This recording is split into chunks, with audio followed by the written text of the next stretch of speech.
നിലപാടറിയിച്ച് V D Satheesan. നിയുക്ത മുഖ്യമന്ത്രി V D Satheesan പുതിയ നയരൂപീകരണത്തിലൂടെ തന്റെ ഉറച്ച നിലപാടിലേക്ക് ഇറങ്ങി വരുന്ന കാഴ്ചയാണ് ഇന്നലെ നമ്മൾ കണ്ടത്. മുഖ്യമന്ത്രിക്ക് മാത്രമല്ല VIP-കൾക്കും VVIP-കൾക്കും ഇനി മുതൽ Z കാറ്റഗറി സുരക്ഷ വേണ്ടെന്നാണ് വി ഡി സതീശന്റെ ആദ്യത്തെ പ്രഖ്യാപനമായി പുറത്തുവരുന്നത്. വലിയ ആർഭാടത്തോടെ വളരെ പത്രാസിലൂടെ റോഡിലൂടെ പോയാൽ ആളുകൾ എന്നെ ചിലപ്പോൾ അവർ പുറത്തൊന്നും പറയില്ലായിരിക്കും, പക്ഷെ ഉള്ളിൽ കളിയാക്കിച്ചിരിക്കും. അതിൻ്റെ അത്രയൊന്നും ആയിട്ടില്ല ഞാൻ. അപ്പോൾ അത് ഏറ്റവും ലളിതമായി ഏറ്റവും കുറച്ച് ചെയ്യണമെന്ന് അവരോട് പറഞ്ഞിട്ടുണ്ട്. മുഖ്യമന്ത്രി റോഡിലേക്ക് ഇറങ്ങുന്നത് സാധാരണ മനുഷ്യരുടെ സ്വാതന്ത്ര്യ സഞ്ചാരത്തിന് വിഘാതമാവാനല്ല എന്ന് നിഷ്കർഷിക്കുകയാണ് നിയുക്ത മുഖ്യമന്ത്രി. എസ്കോർട്ടിന്റെയും വാഹന വ്യൂഹത്തിന്റെയും കാര്യത്തിൽ വീട് ചില തീരുമാനങ്ങൾ എടുത്തിട്ടുണ്ട്.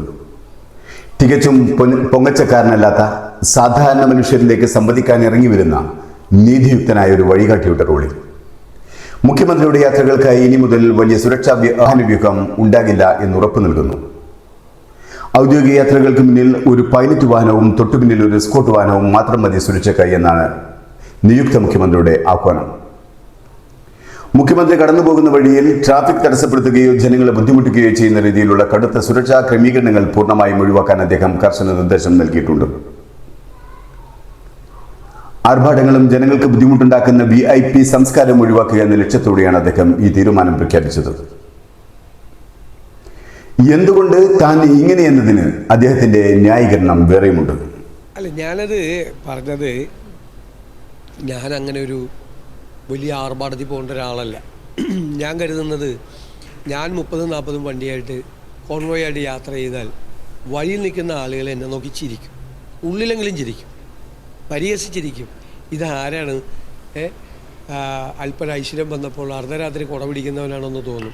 അതുകൊണ്ട് നാണക്കേട് ഒഴിവാകാൻ വേണ്ടിയിട്ട് മാത്രമല്ല, ഇതൊക്കെ ഒരു മെസ്സേജ് ഉണ്ട്. നമ്മൾ എത്രയും പത്രാസ് അധികാരത്തിൻ്റെ കൂടുമോ അത്രയും നമ്മൾ ജനങ്ങളിൽ നിന്ന് അകലും. അപ്പോൾ എത്രയും വലിയ പത്രാസ് കുറയ്ക്കണം. അപ്പോൾ നമ്മൾ ജനങ്ങളുമായി കൂടുതൽ അടുക്കും, കൂടുതൽ ആളുകളുടെ കയ്യിൽ നിന്ന് വിവരങ്ങൾ കിട്ടും.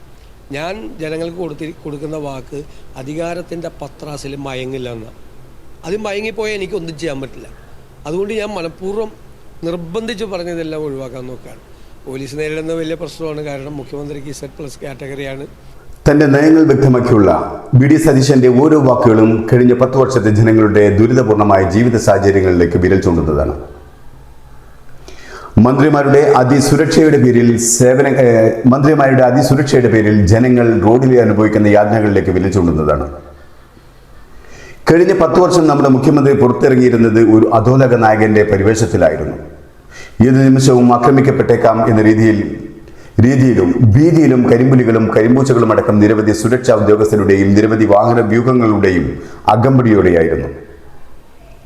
മുഖ്യമന്ത്രി പുറപ്പെട്ടാൽ റോഡിലിറങ്ങാൻ ജനങ്ങൾ ഭയപ്പെട്ടിരുന്ന ഒരു കാലം. ആ കാലം തിരിച്ചു വരരുതെന്നാണ് വി ഡി സതീശൻ പറയുന്നത്.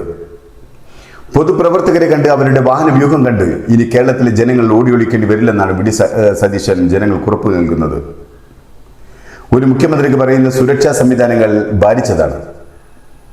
സാധാരണഗതിയിൽ ഇന്ത്യയിലെ ഒരു സംസ്ഥാന മുഖ്യന് നൽകുന്ന സുരക്ഷ Z കാറ്റഗറിയിലാണ്.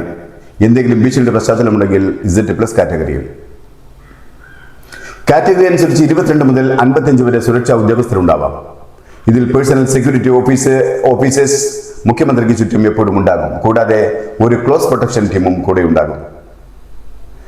ഇതുകൂടാതെ പൈലറ്റ് വാഹനങ്ങൾ, എസ്കോർട്ട് വാഹനങ്ങൾ, സ്പെയർ കാർ, അതായത് മുഖ്യമന്ത്രിയുടെ വാഹനത്തിൽ വല്ലതും സംഭവിച്ചാൽ തുടർന്ന് യാത്ര ചെയ്യാനുള്ള കരുതൽ വാഹനം, കൂടാതെ ആംബുലൻസ് ആൻഡ് ജാമർ സംവിധാനവും ഉണ്ടാകും.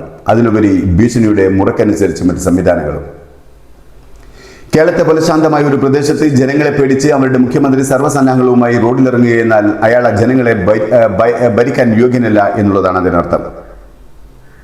അവിടെയാണ് വി ഡി സതീശൻ എല്ലാം ഉപേക്ഷിച്ച് ഒരു പച്ചയായ മനുഷ്യനായി ജനങ്ങളിലേക്ക് ഇറങ്ങി വരാൻ പോകുന്നതും ആഗ്രഹിക്കുന്നതും. അത് കേരളത്തിന് പുതുമയുള്ള ഒരു കാഴ്ചയുമായിരിക്കും.